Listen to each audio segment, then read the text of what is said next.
Break के बाद रुक करेंगे यूपी बुलेटिन की ओर, जिसमें बात करेंगे भदोई की, जहां एक निशान श्याम के नाम डाक निशान पदयात्रा का जोरदार स्वागत किया गया। साथ ही बात करेंगे फिरोजाबाद की, जहां असामाजिक तत्वों द्वारा हनुमान जी की मूर्ति को उखाड़कर फेंकने का मामला सामने आया है। ऐसी तमाम खबरों पर विस्तार से होगी चर्चा। फूलपुर थाना पुलिस ने एक टप्पेबाजी और ठगी के गिरोह का भांडाफोड़ किया। मुठभेड़ के दौरान एक शातिर अभियुक्त घायल हुआ, जबकि एक को गिरफ्तार किया गया। घटना के संबंध में क्षेत्राधिकारी फूलपुर किरण पाल सिंह ने बताया कि अभियुक्तों के कब्जे से जेवरात, अवैध तमंचा, कारतूस, नकदी और एक मोटरसाइकिल बरामद की गई है। दिनांक 20/12/25 को थाना फूलपुर पर एक महिला के साथ ठगी करके उसके मंगलसूत्र व कानों के टॉप्स ले जाने के संबंध में मुकदमा पंजीकृत हुआ, जिसकी विवेचना के दौरान मुखबिर की सूचना पर बदमाशों की घेराबंदी ग्राम सदरपुर बरौली के पास की गई।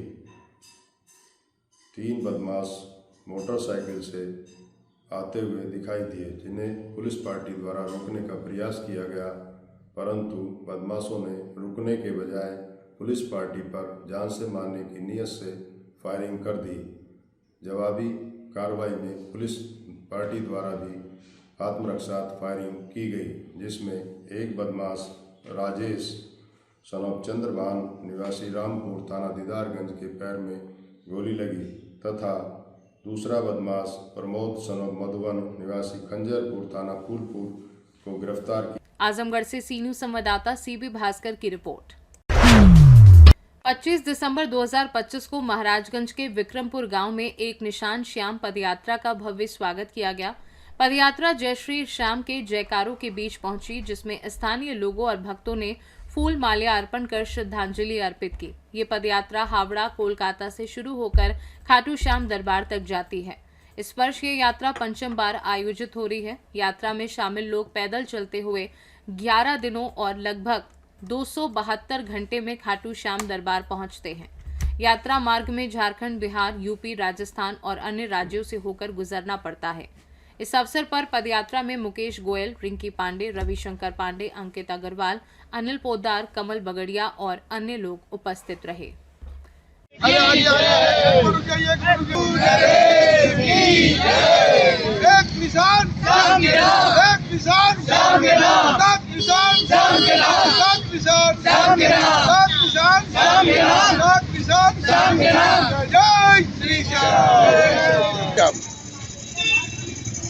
पच्चीस दिसंबर 2025 हावड़ा राघव एजेंसी राम दरबार से वेस्ट बंगाल कोलकाता के वहाँ से ये यात्रा हमारी प्रारंभ हुई थी। ये हमारी 5वीं डाक निशान यात्रा है। इससे पहले हम 3 बार आलम बाजार मंदिर, दक्षेश्वर थाली के पास में और एक गुजरी नरेश 4 यात्रा इससे पहले हो चुकी है। ये किसी भी परिस्थिति में निशान रुकता नहीं है। ये सीधा खाटू दरबार राजस्थान श्याम बाबा के मंदिर में ही जाकर के निशान रुकता है। जो कलकत्ता हावड़ा से एक बार ये चल दिया, उसके बाद बाबा इस निशान को सीधा वहीं जाके अपने दरबार में ही अर्पण करने के बाद पाँव रुकते हैं। ये हमारा लक्ष्य है 11 दिन का। मेरे पापा के मतलब आशीर्वाद से बहुत ज़्यादा लोगों को प्यार और सम्मान देते हैं और ये मेरा ससुराल है। और मैं क्या कहना चाहती हूँ, बस ये आप लोगों का हौसला, आप लोगों का प्रेम देखकर इन लोग इतना ज़्यादा, हम लोग पीछे थे उसके बावजूद भी मैराथन दौड़ कराकर, अरे ये मेरे मुखिया जी हैं यहाँ के, में सबसे बड़े धर्म जो संभालने वाले हैं। बाबा के आशीर्वाद से इनको हमेशा ऐसे ही आगे बढ़ाते रहे और सभी श्याम प्रेमियों का दर्शन श्याम बाबा के खाटू धाम कराते रहे। और ऐसे माता पिता को मैं उनको प्रणाम करना चाहती हूँ, जो कि मेरे को इतना बड़े प्रेमी इन लोगों के साथ में और एक विश्वास के साथ में उन लोगों ने मेरे को भरोसा करके छोड़ा है, उनको प्रणाम करना चाहती हूँ। ऐसे भदोई से सीनू संवाददाता सुनील दुबे की रिपोर्ट। भदोही जनपद के महाराजगंज औराई विधानसभा क्षेत्र में मंगलवार को विधायक दीनानाथ भास्कर ने 14 नई इंटरलॉकिंग सड़कों का लोकार्पण किया। कुल 1.62 किलोमीटर लंबी इन सड़कों का निर्माण 83,29,000 रुपए की लागत से किया गया। लोकार्पण समारोह महाराजगंज क्षेत्र के विक्रमपुर, त्योरी, भगवानपुर समेत कई गांवों में आयोजित किया गया। इस मौके पर स्थानीय जनप्रतिनिधि और गणमान्य नागरिक उपस्थित रहे, जिनमें देवेंद्र नाथ दुबे, शैलेंद्र दुबे, आशीष दुबे, विजय शंकर दुबे, अंकित मिश्रा, महेंद्र दुबे, विकास दुबे शामिल थे। विधायक दीनानाथ भास्कर ने कहा कि जनता के बीच रहकर उनकी सेवा करना प्राथमिकता है। अपने क्षेत्र में विकास कार्य करना, लोगों के सुख दुख में साथ देना और कंधे से कंधा मिलाकर चलना भारतीय जनता पार्टी की सोच का हिस्सा है। हमने जो है 18 रोडों का उद्घाटन किया था। 27 तारीख को हमने कुल मिला के 26 रोडों का उद्घाटन किया था। आज जो है 12 रोडों का उद्घाटन होना है, जिसमें 3 हो चुका है, 9 आगे शेष है। और इसी बीच में हिंदू विराट सम्मेलन संपन्न हुआ है तिलोकपुर में। और उसके बाद पार्टी की तरफ से भारत रत्न पंडित अटल बिहारी वाजपेयी जी, पूर्व प्रधानमंत्री जी का जो जन्म शताब्दी समारोह मनाया गया औराई के अंदर, और वह भी ऐतिहासिक कार्यक्रम रहा है। और उसके लिए और विराट हिंदू सम्मेलन में आए हुए सहयोगी साथियों का और शुभचिंतक साथियों का, पार्टी के पदाधिकारी साथियों का, सभी का मैं आभार प्रकट करता हूं और यह आह्वान करता हूं कि आने वाले दिनों में पार्टी का जो भी दिशा निर्देश मिलता है उसका हमें अक्षरशः पालन करना है। और आने वाले दिनों में जो भी निर्देश हम लोगों को मिलता रहेगा उसका पालन करते रहेंगे। और मोदी जी जिंदाबाद और योगी जी जिंदाबाद। हम इन दोनों के आदर्शों पर हम। भदोही से सीनू संवाददाता सुनील दुबे की रिपोर्ट। थाना रजावली क्षेत्र के गांव चिलासिनी में स्थित हनुमान मंदिर में 3 दिन पूर्व शनिवार को असामाजिक तत्वों द्वारा हनुमान जी की मूर्ति को उखाड़कर फेंकने का मामला सामने आया था। इस घटना से क्षेत्र में आक्रोश फैल गया था। मौके पर पहुंचे राष्ट्रीय बजरंग दल के जिलाध्यक्ष शुभम प्रताप सिंह ने प्रशासन को चेतावनी दी थी कि यदि 2 दिनों के भीतर आरोपी को गिरफ्तार कर जेल नहीं भेजा गया तो संगठन आंदोलन करेगा। प्रशासन ने मामले को गंभीरता से लेते हुए त्वरित कार्यवाही की।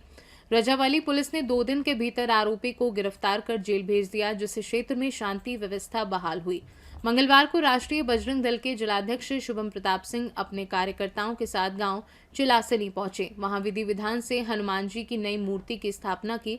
इस धार्मिक कार्यक्रम में सौरभ प्रताप, राघवेंद्र, अंतर्राष्ट्रीय हिंदू परिषद अभिषेक प्रताप सिंह, जिला उपाध्यक्ष बजरंग दल विवेक सिंह, निशांत, तनिष्क, अंशुल सहित बड़ी संख्या में ग्रामीण उपस्थित रहे।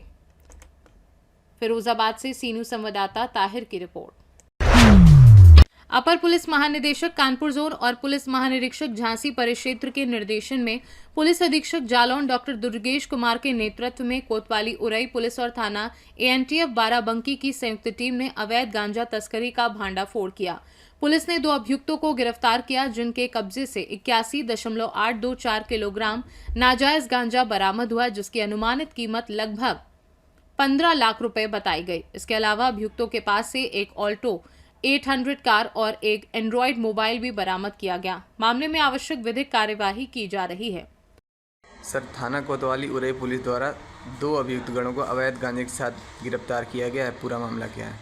श्रीमान अपर पुलिस महानिदेशक कानपुर जोन कानपुर व श्रीमान पुलिस महानिरीक्षक झांसी प्रदेश झांसी द्वारा संदिग्ध व्यक्ति, वाहन व मादक पदार्थों आदि के संबंध में चेकिंग किए जाने के निर्देश दिए गए थे, जिसके क्रम में पुलिस अधीक्षक महोदय जनपद जालौन व अपर पुलिस अधीक्षक महोदय जनपद जालौन के निर्देशन में अभियान के क्रम में आदेश व निर्देशों पर प्रभारी निरीक्षक कोतवाली उरई द्वारा गठित टीम व एएनटीएफ की संयुक्त टीम द्वारा मुखबिर की खास सूचना पर चेकिंग के दौरान इगलासपुरा चौराहे के पास अभियुक्तगण अंकुर उर्फ पवन शिवहरे व श्याम शिवहरे पुत्र राम प्रकाश शिवहरे निवासी राजेंद्र नगर कोतवाली उरई को मैं वाहन कार अल्टो UP 92 AM 1146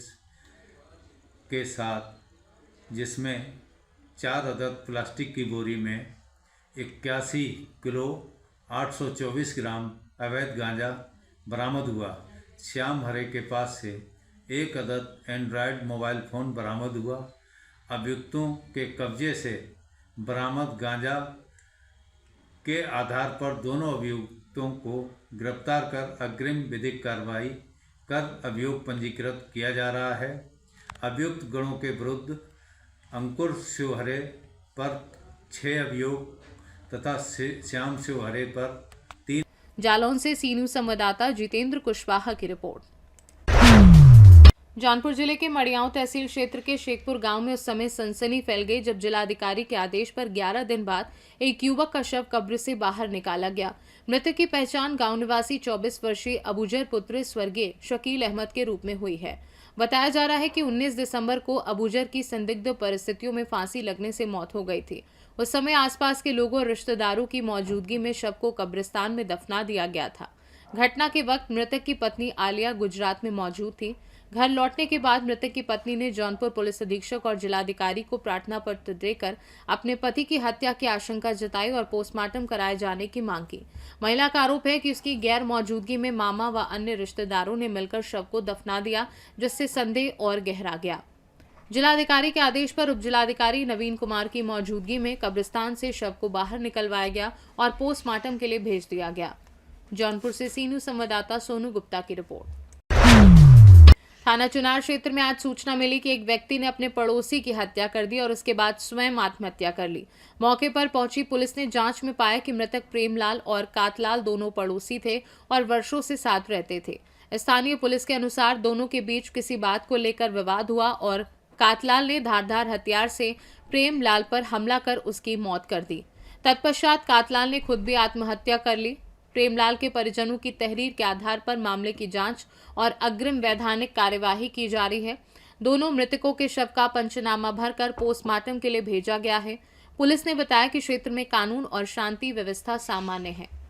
जी, ये थाना चुनार पर आज सुबह ही सूचना प्राप्त हुई थी। इसमें एक व्यक्ति के द्वारा एक दूसरे पर वार करके मार दिया गया है, खुद भी आत्महत्या कर ली है। इस सूचना पर तत्काल पुलिस मौके पर पहुंची, जहां पर ज्ञात हुआ कि यहां पर प्रेमलाल और कंतलाल ये दोनों पड़ोसी हैं और कई वर्षों से साथ साथ रहते थे। इसी बात को लेकर इनमें अनबन हुई, जिसमें कि कंतलाल ने प्रेमलाल के ऊपर एक धारदार हथियार से वार किया, उसकी मृत्यु हुई और उसके पश्चात आकर के खुद अपने ऊपर भी वार किया, जिसमें उनकी भी मृत्यु हो गई है। इस संबंध में जो प्रेमलाल हैं उनके परिजन के द्वारा तहरीर दी गई है और हम मिर्जापुर से सीनू संवाददाता खालिद हाशमी की रिपोर्ट। धनपतगंज बाजार से नौगावा तीरपुल को जोड़ने वाला मुख्य मार्ग वर्षों से जर्जर अवस्था में है।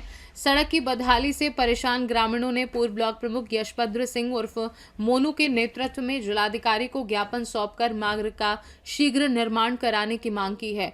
पूर्व ब्लॉक प्रमुख यशभद्र सिंह ने बताया कि सड़क प्रधानमंत्री सड़क योजना के तहत स्वीकृत होने के बावजूद अब तक पूरी तरह बन नहीं पाई है। अभियंत्रण विभाग द्वारा अधूरा छोड़े जाने के कारण सड़क पूरी तरह क्षतिग्रस्त हो गई है। इससे स्कूली बच्चों, मरीजों और आम नागरिकों को रोजाना आवागमन में भारी परेशानियों का सामना करना पड़ रहा है। ग्रामीणों ने जिलाधिकारी से जनहित को ध्यान में रखते हुए सड़क निर्माण कार्य जल्द पूरा कराने की अपील की है। नौगवाती सड़क जो RED द्वारा स्वीकृत है 10 करोड़ रुपए की लागत से 2024 में कार्य समाप्त अवधि खत्म हो गई, आज तक सड़क बनी नहीं। उसमें यही आश्वासन दिया जाता है कि अगले महीने बन जाएगी, अगले महीने बन जाएगी। इतनी धूल और गर्दा उड़ रही है कि तमाम आदमी, हजारों आदमी सब फेफड़े के मरीज हो गए।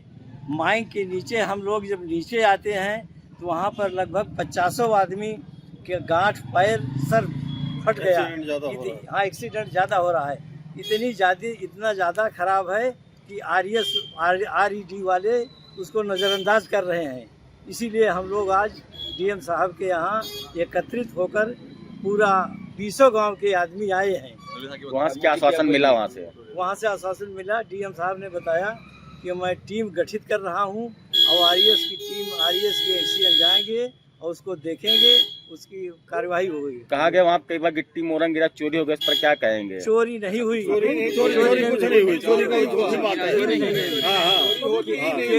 केवल उसको दौड़ाए हैं, बस ट्रैक्टर से दौड़ाया गिरा है। दो चार टाली गिट्टी नीचे कुछ गड्ढा फड्डा था, उसी में गिरवाए और कुछ नहीं गिरवाए। वहाँ चोरी कतई नहीं होगी, न गिट्टी चोरी हुई न मोरंग चोरी हुई। हम लोगों की जो मुख्य सड़क है धनपतगंज से नौगवा तीर होते हुए कुड़वार तक, ये मुख्य मार्ग है और ये 7 किलोमीटर लंबा है। पिछले 4 साल से हम लोग इतनी दुर्दशा झेल रहे हैं, हम ही नहीं पूरा क्षेत्र झेल रहा है। छोटे छोटे बच्चों का स्कूल, सबसे अच्छा जितने स्कूल हैं सब उसी रोड पे हैं। कक्षा 1 से लेकर प्राइमरी से कक्षा 12 तक जितने बच्चे हैं सुबह निकलते हैं, 10 मिनट नहीं होता पूरा नहा के जाते हैं स्कूल में।